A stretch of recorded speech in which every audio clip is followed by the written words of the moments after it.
Pessoal, na terça-feira, quando o Santos comprou, na verdade, quando o Santos fez a negociação com o Lampérez, que realmente, de fato e de verdade, essa situação veio à tona e todo mundo ficou apavorosa, porque o Santos contratou pela segunda vez um zagueiro que já foi muito bem, pela primeira vez que passou na equipe do Santos, o Lampérez. O Santos aproveitou nesse quesito e na Bacia das Almas, assim, quase aos 44:30, o Santos teve uma oportunidade de mercado para contratar mais um jogador daquilo que muitas pessoas, da onde ele veio, achavam que ele seria uma joia espetacular. E de fato, pessoal, ele conseguiu chegar até o sub-17 dessa forma, mas no sub-20 realmente ele jogou muito poucas partidas, né? E não foi devidamente aproveitado. Eu estou falando do Enzo Boer. Esse cara é um cara muito bom, canhoto, 19 anos, o Santos está contratando para o sub-20, tem 68 quilos, é muito habilidoso e é um meia esquerda, mas não aquele meia armador, pessoal. Aquele meia realmente atacante, que tem um vertical muito interessante, é muito rápido, vai para cima mesmo. Eu estava dando uma olhada nos skills para me dar estudar um pouco sobre esse cara para a gente falar aqui e fazer esse conteúdo. Eu vi lá que ele jogou muitas partidas contra o time do Santos. Evidentemente que sim, né? Mas na grande maioria que eu vi ali dos conteúdos dele, normalmente ele ganhou e fez gol contra o time do Santos. Isso acontece desde quando ele era, sei lá a categoria que ele era muito pequenininho. Ainda ele jogava, se eu não me salvo engano, pelo São Caetano, futsal. E o Santos jogando contra eles, o Santos chegou a perder de 5-1 e ele arrebentou com o jogo. Então o cara realmente faz muita diferença, pessoal. Se você tiver interesse, dá uma olhada nas redes sociais, principalmente se tratando de YouTube, e aí você coloca lá, Enzo Boer, craque do São Paulo. Aí vai vir um monte de vídeos falando a respeito dele e tudo mais, você vai ver o estilo e a maneira que ele joga, né? Com relação ao sucesso, o motivo pelo qual ele saiu do time do São Paulo, o motivo foi bem simples, pessoal. O São Paulo não quis renovar o contrato dele, né? O cara não estava jogando no sub-20, estava tendo muito poucas oportunidades, e o Santos, em relação a ele, viu essa oportunidade, chamou ele e o Santos realmente contratou. Assinou o contrato na própria terça-feira.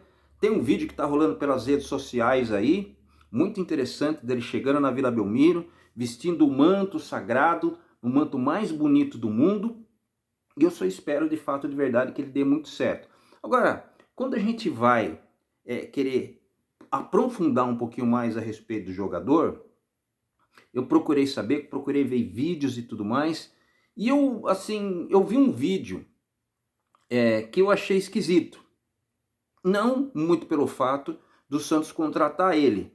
É porque, assim, um cara que era uma promessa desde quando começou, tratado como joia lá no CT de Cotia, do São Paulo, né? O cara fez o maior sucesso no Sub-17, disputou torneios internacionais, né? O São Paulo disputou um torneio internacional aí, Florida Cup, alguma coisa do tipo, e ele estava envolvido, foi no começo do ano, ele participou e foi campeão São Paulo. São Paulo já vem de umas 4 ou 5 edições, acho que foi umas 5 vezes nesse campeonato internacional, que tem várias equipes do futebol mundial participando. O São Paulo novamente foi campeão, e aí ele participou também de um torneio que foi feito lá na Europa, especificamente na Itália.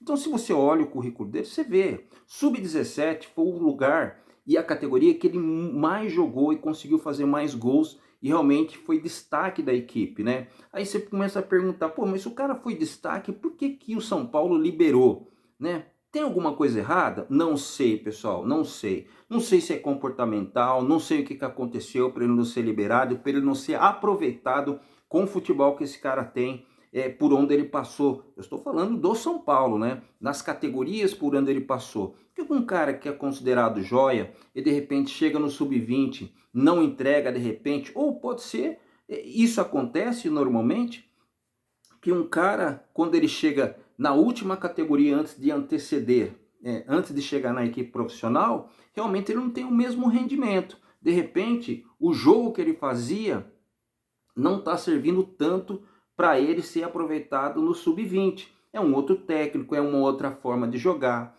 Tem muitos garotos que jogam no sub-17, quando chegam no sub-20, realmente conseguem se adaptar. Por exemplo, o Luca Meireles, que é um centroavante que fez muito sucesso no sub-17, né? E no sub-20, realmente, se deixar, o moleque vai para dentro. Para mim, ele vai ser o próximo centroavante do time do Santos. Não sei o que vai acontecer com o Enzo, se ele tem mais um ano ainda de Taça São Paulo de Futebol Júnior, mas o Luca Meireles, inclusive, foi convidado para treinar com um time profissional e tudo mais. Eu fiz até um vídeo falando a respeito disso. Então, às vezes, essa situação não acontece sempre. E muitas vezes, é o que eu sempre falo, tem os garotos que jogam na base, tem os garotos que servem para o time profissional, tem os garotos que servem para o futebol europeu. E não necessariamente o moleque que estava jogando na base aqui vai jogar no time profissional aqui, por exemplo, falando a respeito do Santos Futebol Clube, no caso dele, do São Paulo Futebol Clube. Às vezes o cara dá certo em outro lugar, numa outra equipe de segunda divisão, de primeira, Champions League, não se sabe, pessoal. O importante é que o Santos aproveitou isso e contratou esse jogador. Não sei as bases salariais, não sei quanto tempo de contrato, foi bem recente isso daí, ficou meio que escondido, porque a galera soltou nas redes sociais a presença dele dentro do manto sagrado, e também olhando a Vila Belmiro de uma forma geral, mas eu não vi nenhuma reportagem falando a respeito disso, né?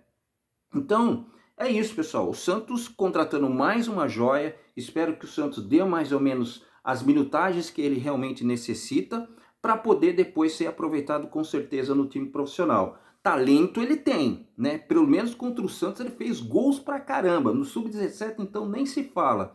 Então, pessoal, é uma aposta? Pode ser, pode ser. Mas eu acredito que jogadores como eles, né? Deixa eu dar uma referência. Para você ter uma ideia, o jogo dele é meio parecido, apesar de ser maior, com o do Matheus Lima. Porque o Matheus Lima também não está conseguindo jogar no sub-20 do Santos, né? Mas esse é um pouquinho maior. O Matheus Lima deve ter 1,65 m, esse tem 1,70 m, um pouco mais magro, né? Mas a habilidade, o jeito de correr com a bola, né? A velocidade propriamente dita é a mesma. Então, se você tiver a oportunidade, dá uma olhada lá no YouTube e vê os skills dele, que é um jogador que se pode considerar assim muito interessante. Tá bom, pessoal? Meu nome é Vargas Joaquim, seja muito bem-vindo ao meu canal e não se esqueça de se inscrever, compartilhar esse conteúdo, principalmente dê o seu like e também, comentando sempre, tá bom, pessoal? Abraço para você, tchau!